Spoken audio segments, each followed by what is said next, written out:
हमारे जो कट्टे हैं उनकी रस्सियाँ वो लंबी हैं, वो बड़ी आसानी से ख़जाने तक पहुंच जाते हैं, ख़जाना वो खा जाते हैं तो मुल्की माशी हालात जो हैं वो ख़राब रहते हैं। तो ये हमारे लिए ज़रूरी है कि ये ख़जाने जो किटी है मुल्क का, उससे ये जो अशराफिया है इसको दूर करना पड़ेगा।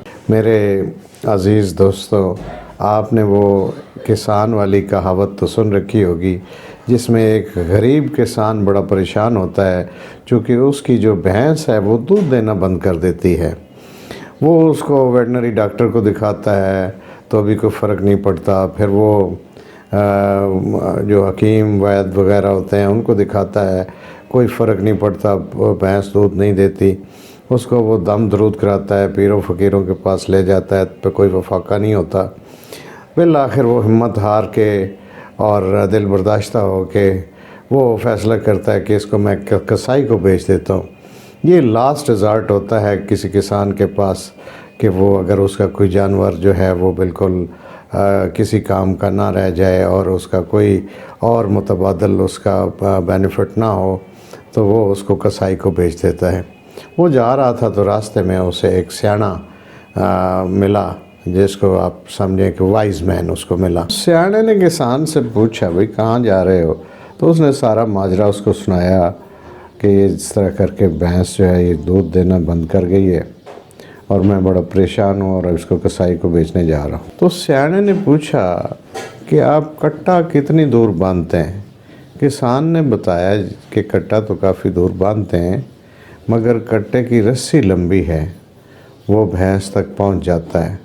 तो उसने कहा बस इसका भैंस का मसला यही है, ये बीमार नहीं है, चूँकि कट्टे की रस्सी लंबी है और वो भैंस तक पहुंच जाता है तो इसलिए वो दूध पी जाता है, तो आपके लिए दूध फिर बचता नहीं है, तो इसलिए भैंस का दूध आपको नहीं मिल रहा। अब आ जाते हैं हमारे जो मुआशी हालात हैं हमारे मुल्क के। आप कहेंगे जी कि भैंस के दूध के साथ हमारे मुल्क के मुआशी हालात की क्या रेलेवेंस है? वो रेलेवेंस इसलिए है कि हमारे जो कट्टे हैं उनकी रस्सियाँ वो लंबी हैं, वो बड़ी आसानी से ख़जाने तक पहुंच जाते हैं, ख़जाना वो खा जाते हैं तो मुल्की माशी हालात जो हैं वो ख़राब रहते हैं। तो ये हमारे लिए ज़रूरी है कि ये ख़जाने जो किटी है मुल्क का, उससे ये जो अशराफिया है इसको दूर करना पड़ेगा।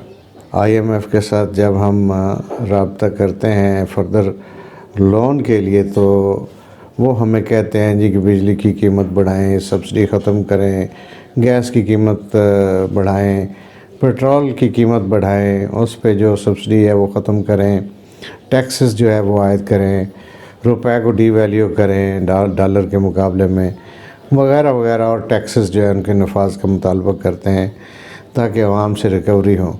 आप हैरान होंगे कि वो बिल्कुल ये नहीं कहते कि आप अपने वज़ीरों मशीरों की तादाद को कम कर दें, वो ये भी नहीं कहते थे कि अपना प्रोटोकॉल ख़त्म करें कि आप गरीब मुल्क के आप नुमाइंदे हैं और आप हुकूमत कर रहे हैं गरीबों के ऊपर, तो आप सिक्योरिटी और प्रोटोकॉल के नाम पर इतना आप ख़र्च करते हैं।